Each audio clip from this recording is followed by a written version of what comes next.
Bicarakan terkait dengan dampak korupsi dan biaya sosial, ya, dampak korupsi dan biaya sosial.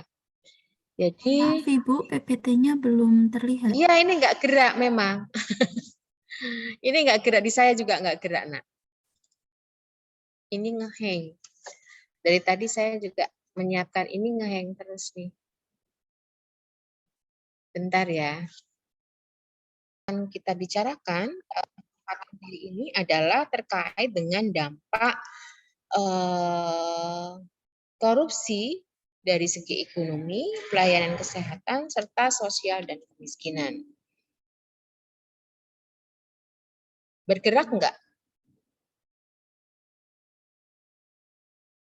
Bergerak enggak? Belum, Ibu. Ini bergerak enggak? Belum? Belum Ibu. Belum Ibu.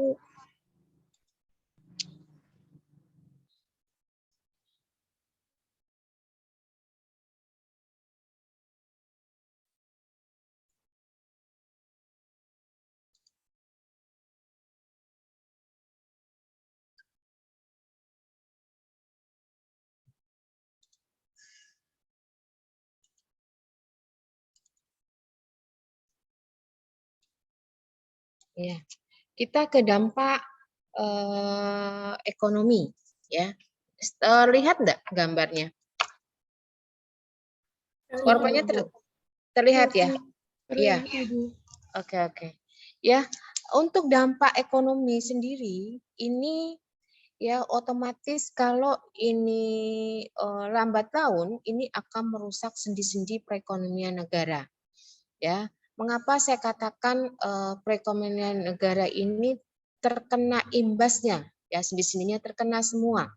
Ya, karena ya kalau semua instansi atau semua orang ya dari berbagai sektor ya melakukan korupsi, maka ini dampaknya tidak hanya di lingkungan tetapi sampai dengan pada negara gitu.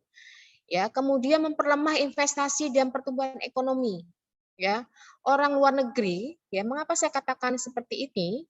Karena orang luar atau Badan Dunia, ya Bank Dunia ini tidak akan memberikan ya hutangnya kepada kita dan juga melakukan investasi ya kepada negara kita kalau negara kita korup. Gitu. Contoh saja, skala kecil aja. Coba jika Anda misalnya Fitri udah tahu nih ya Elhen ini mau minjem uang misalnya, tapi susah banget bayarnya. Ya, kemudian suka berbohong. Ya, coba Fitri merasa rela nggak untuk diutangin? Mau nggak diutangin? Nggak mau. Mikir-mikir, ya nggak? Ya, itu skala kecil aja misal ya. Ya, atau dia yang sudah tidak kredibel lagi, ya sudah nggak bisa dipercaya, itu nggak bakal kita akan menghutangkan uangnya kepada kita. Begitu pula apalagi menanam modal. Ini saya kasih modal ya untuk kamu misalnya untuk berjualan misalnya ya skala kecilnya ya. Itu kalau orang itu nggak jujur kan nggak mungkin kita melakukan invest. Ya enggak? Nah, begitu pula di skop besar, skop negara. Jadinya inilah kalau banyaknya masyarakat yang melakukan korupsi, otomatis investasi ya negara-negara itu enggak mau melakukan investasi ke Indonesia. Ya, kalau tidak ada yang investasi, menanam modal di negara kita, otomatis dampaknya pertumbuhan ekonominya pun semakin susah. Ya. Kemudian misallocation of resource ya sehingga perekonomian tidak optimal ya. Jadinya ada misalokasi di sini. Jadinya harusnya melakukan pembangunan ini ya beda lagi atau sekarang kan banyak sekali ya pembangunan misalnya. Contoh membangun jalan. Loh, hubungannya apa sih Bun dengan jalan? Ya sekarang kalau jalan ya lintas daerah misalnya sudah dibangun, tetapi pembangunannya tidak sesuai standar. Baru berapa bulan sudah hancur. Ya, harusnya antar daerah, misalnya Jawa ke Sumatera untuk apa namanya? Terkait dengan perdagangan atau usaha ya. Akhirnya ada salah satu jalan hanya itu yang bisa dilakukan ya lewat darat. Kalau lewat udara biayanya cukup tinggi. Kalau biaya pengeluaran cukup tinggi artinya nanti dampaknya juga daya jualnya cukup tinggi. Iya apa enggak? Nah, ini akhirnya juga dampaknya ya perekonomian tidak optimal.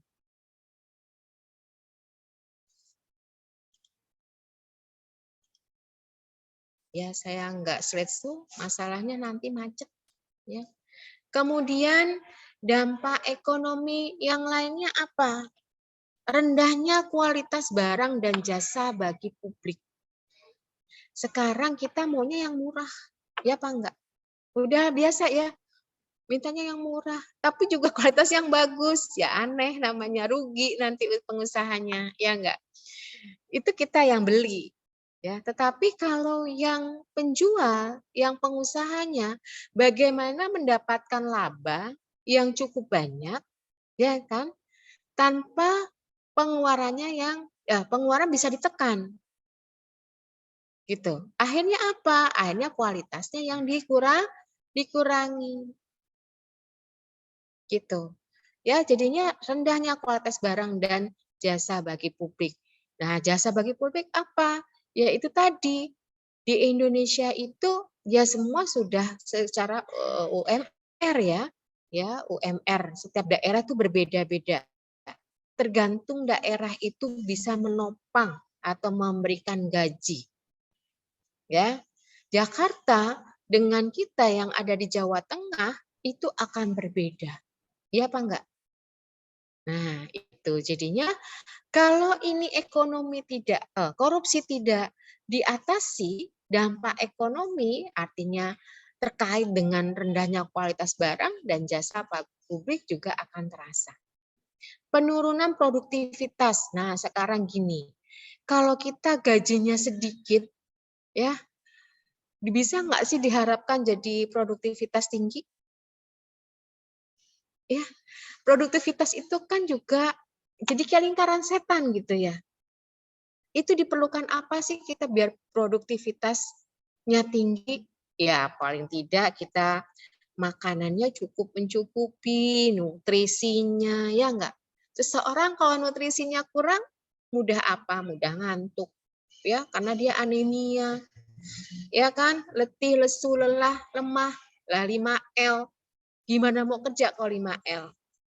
Ya, kenapa anemia? Karena nutrisinya kurang. Kenapa tidak dicukupi nutrisinya? Duitnya nggak ada untuk membeli itu semua. Kok bisa? Ya bisa daripada di PHK.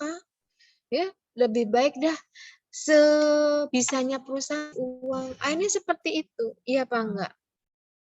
Gitu. Lesunya pertumbuhan ekonomi dan investasi. Nah, ini ya, seseorang tidak akan atau negara lain tidak akan menanamkan modalnya di Indonesia kalau masyarakatnya korupsi. Takut dong masih melakukan invest ya. Kalau waduh nanti nggak berkembang gimana? Nanti duitku hilang gimana? Gitu ya. Meningkatnya hutang negara. Nah, ini ya. Anda pernah baca belum negara kita tetangga Malaysia sekarang? Ya. Sebenarnya hutang negara Indonesia dan Malaysia itu tinggi Indonesia. Tetapi sekarang keadaan ekonomi di Malaysia cukup memprihatinkan juga loh. Ya. Ini sekarang lagi apa ya? Sering dibicarakan negara tetangga, ya. Itu. Jadi hutang negara ini meningkat. Lah gimana enggak menghutang, ya? Kalau digerogoti terus gitu loh. Enggak ada yang invest, pertumbuhannya kurang, ekonominya.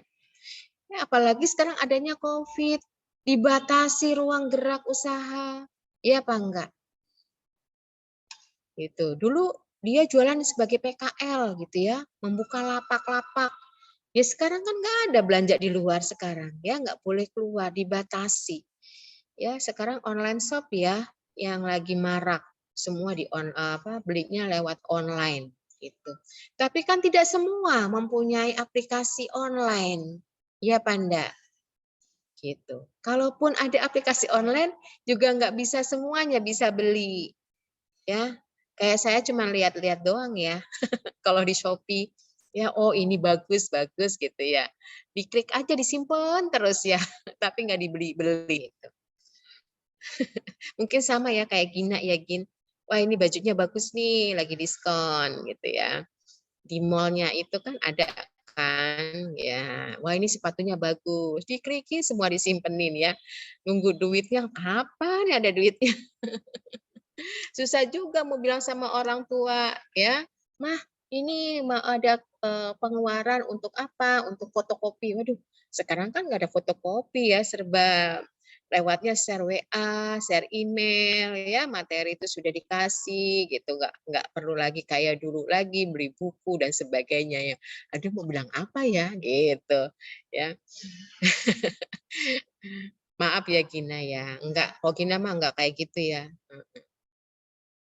Menurutnya pendapatan negara dari sektor pajak. Nah, ini ya. Orang-orang yang kita kan membayar pajak ya. Pegawai negeri membayar pajak, pengusaha juga bayar pajak. Ya semua ya, ada PPh semua. Ya ada pajaknya gitu. Lah ini kalau kita pemberi pajak, misal saya ya, saat kondisinya, aduh aku tuh udah bayar pajak segini banyaknya, tapi malah uang pajak dipakai dengan orang lain. Ya, aduh malas deh bayar pajak. Ngapain juga bayar pajak yang menikmati hanya segelintir orang. Iya apa enggak? Gitu. Jadinya ini juga akan bermasalah ya. Ya, berikutnya dampak terhadap pelayanan kesehatan. Ya, tadi sudah dipaparkan teman kamu juga. Dampaknya apa? Ini yang saya ngeri di pelayanan kesehatan kita selaku orang-orang kesehatan. Ya, kalau korupsi ini tidak bisa diatasi, maka biaya kesehatannya tinggi. Ya, apa enggak? Bahkan ada slogan orang miskin dilarang sakit. Ya enggak? Masalahnya susah bayarnya gitu loh. Ya bun kan sekarang ada BPJS. Ya memang ada BPJS, tapi kan setiap bulan juga bayar. Ya, setiap bulan bayar dia.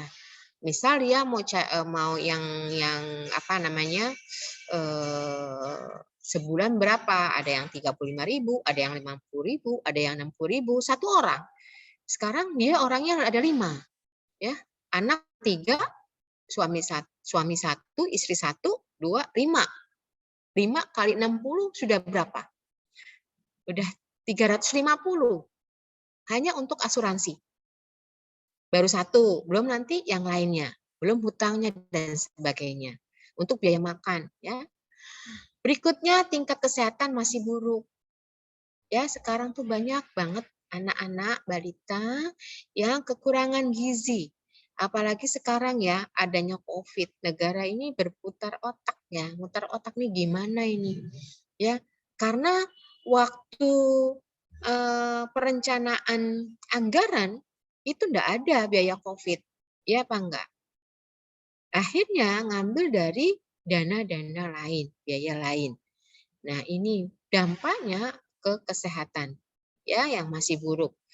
Ya tadi saya katakan ya, kalau orang dewasa kekurangan nutrisi mungkin dampaknya anemia saja. Tetapi kalau ya bayi balita kekurangan gizi maka dampaknya gizi buruk. Ya apa enggak? Akhirnya dia mudah sakit, mudah infeksi. Nah, yang sangat mengerikan adalah tingginya angka kematian ibu. Ya, Panda. Nah, AKI meningkat. Ibu nggak bisa mendapatkan akses layanan kesehatan karena uangnya sedikit. Gitu. Akhirnya dia nggak periksa ke bidan, nggak periksa ke puskesmas, jaraknya jauh. Mungkin puskesmasnya bayarnya murah, tapi aksesnya jauh. Ya, mungkin Anda di sini ada nggak rumahnya Sukerjo, Pelantungan, ada nggak? Nggak ada ya? Kendalanya di mana? Saya, Bu. Siapa? Saya, Ibu. Ida. Iya, Oh, Ida di mana rumahnya Ida? di Pelantungan. Pelantungannya mana? Pelantungannya Jati. Oh, Jati. Ya, dulu saya pernah di situ. Ya, mungkin kamu belum lahir. Tahun 90 ya, saya sudah di Pelantungan. Ya, saya wilayahnya daerah Bendosari, tahu ya kamu ya? Bendosari itu rumahnya saya di Sidengkeng. Tuh, tahu kan Sidengkeng, Bendosari. Daerah kemudian Wadas wilayah kerja saya. Jati termasuk. Kemudian Karanganyar dekat Jati ya. Oh, Jati tidak terlalu ini tempatnya, nggak terlalu jalannya nggak begitu rusak kalau Jati, udah bagus. Ya Ida ya. Iya. Iya, Jati Karanganyar bagus ya. Dulu itu ya, dulu karena saya senangnya high heels ya. Jadi high heels saya itu masuk nancep ke apa jalan. Jalannya kan masih berbatuan besar-besar ya Ida ya. Oh mungkin Ida nggak nemuin seperti itu. Ya Kalau sekarang dulu sudah. iya, Ibu. Iya, kalau sekarang udah aspal semua ya jalannya Iya. ya. Iya, kalau dulu aduh nggak ada listrik ya tahun 92 nggak ada listrik 93, 94, kemudian 94 akhir saya baru turun ke Kendal.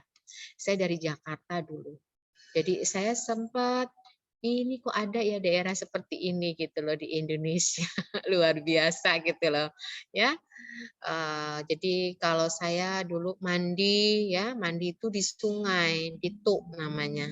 Ya Ida ya. Itu namanya Ibu. jarak antara rumah, jadi cerita ini ya, cerita. Jarak antara kos itu dengan tempat mandi pemandian saya itu ada kali 1,5 kilo. Dan itu jalannya nggak rata. Artinya gini ya, gini.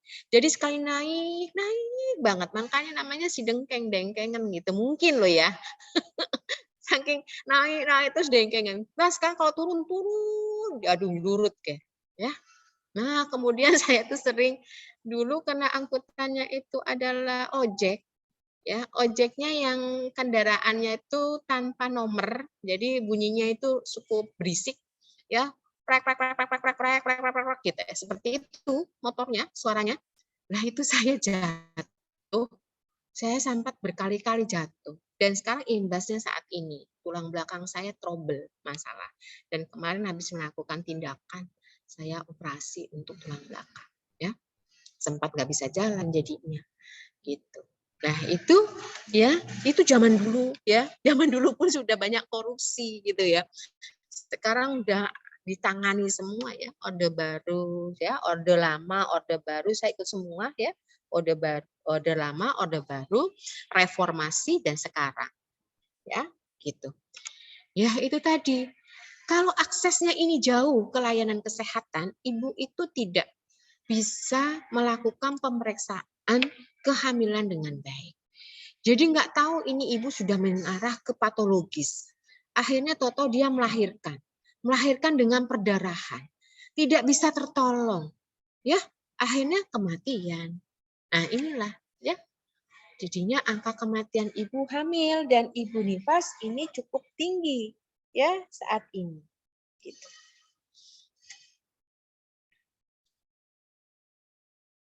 Berjalan nggak nih? Berjalan? Thread-nya? Ya. Oke. Kemudian kalau menurut Trisnantoro ya bahwa di dampak terhadap pelayanan kesehatan ini dikarenakan dampaknya adalah proses manajemen klinis di pelayanan kesehatan juga cenderung tidak seperti apa yang ada di buku teks. Mengapa? Ya. Kalau artinya di buku teks itu terkait dengan SOP. Ya. Jarang sekali kalau sudah dampaknya akhirnya harusnya SOP-nya ini ya harusnya ditanyai dulu, diwawancarai dulu, diobservasi dengan baik, dilakukan pemeriksaan fisik dengan baik, ditegakkan diagnosa dengan benar, layanannya apa, butuhnya apa. Nah, kalau kita produktivitas tadi sudah menurun, ya enggak? Tadi kan produktivitas menurun ya, SDM-nya misal menurun. Harusnya seperti ini, tapi aduh gajinya kok sedikit. Ya enggak? Ah males ngapain juga. Ya enggak? Akhirnya bekerja semau geneh gitu loh, enggak sesuai dengan prosedur. Ya, ini dampaknya ke sana. Kemudian ilmu manajemen yang diajarkan di pendidikan tinggi menjadi tidak relevan. Iya ya, berbeda banget memang apa yang diberikan di teorinya seperti ini, tetapi prakteknya berbeda jauh. Ya, berikutnya apalagi menurut Risnantoro ini, organisasi rumah sakit menjadi sebuah lembaga yang mempunyai sisi bayangan yang semakin gelap. Kenapa saya katakan itu? Mungkin Trisnantoro kenapa seperti itu dan saya setuju. Ya, karena sekarang banyak sekali korupsi di rumah sakit, ya, pengadaan barang. Ya enggak? Pengadaan barang misalnya, dia mau beli USG yang 4G, yang 4 dimensi misalnya. Tapi yang dibeli enggak 4 dimensi. Atau 4 dimensi iya, tetapi yang tahun keberapa atau bekas pakai, second berapa kali baru mungkin berapa setahun lah dipakai, dibeli. Ya. Atau ini sekarang adanya Covid. Banyak sekali di beritanya, ya, saya juga belum tahu persis tetapi banyak sekali ya yang pasien tidak Covid di-Covid-kan. Iya apa enggak? Pernah dengar nggak seperti itu di berita?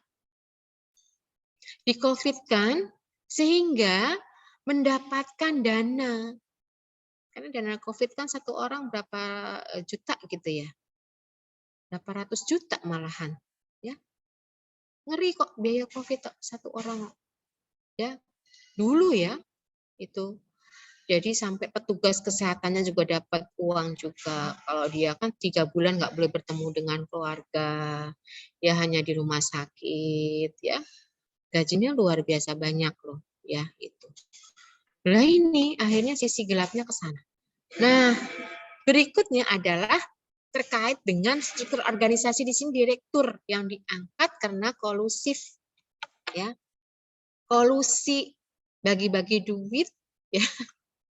Ya, bukan karena dia memang layak gitu untuk menjadi direktur. Kemudian di dampak sosial dan kemiskinan masyarakat, ini meningkatnya kemiskinan, ya, kemudian tingginya angka kriminalitas, ya, kemudian terjadinya kepercayaan masyarakat terhadap penegakan hukum menjadi rendah, ya, kemudian terjadinya meningkatnya demoralisasi. Nah, ini yang terjadi di Indonesia seperti ini, ya. Jadi kalau dampak sosial ya dengan kemiskinan meningkat ini otomatis ini memperlambat ya laju pengurangan kemiskinan, malah meningkat ya. Itu pajak ya juga lemah ya, masyarakat miskin kesulitan memperoleh makanan pokok ya, apalagi kemarin harga minyak cukup tinggi ya. Itu saya juga heran kenapa kok jadi tinggi gitu ya. Kadang-kadang harga telur tinggi, harga cabai tinggi ya, nggak stabil gitu ya. Ini akibatnya juga dampak dari dampak sosial ya. Ya itu untuk materi saya yang ketiga. Ya masih ada, sekarang kita ke materi kita langsung aja ya Nak ya. Ke materi saya yang keempat, terkait dampak sosial korupsi.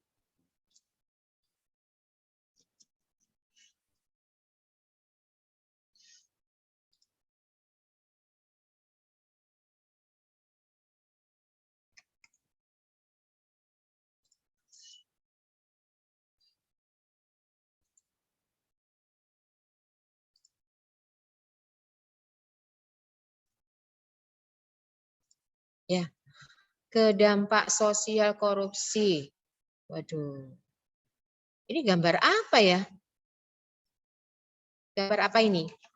Mariana, Agusti. Gambar apa itu? Apa pendapatnya? Gambar apa itu? Yang mana, Bu? Itu tugas mahasiswa. Gimana? Itu slide Terlihat yang nggak? tugas mahasiswa, Ibu. Slide yang PPT-nya kedua ini? Belum itu slide masih kedua ya? PPT yang sebelumnya, Ibu. Oh iya. Oh, sorry.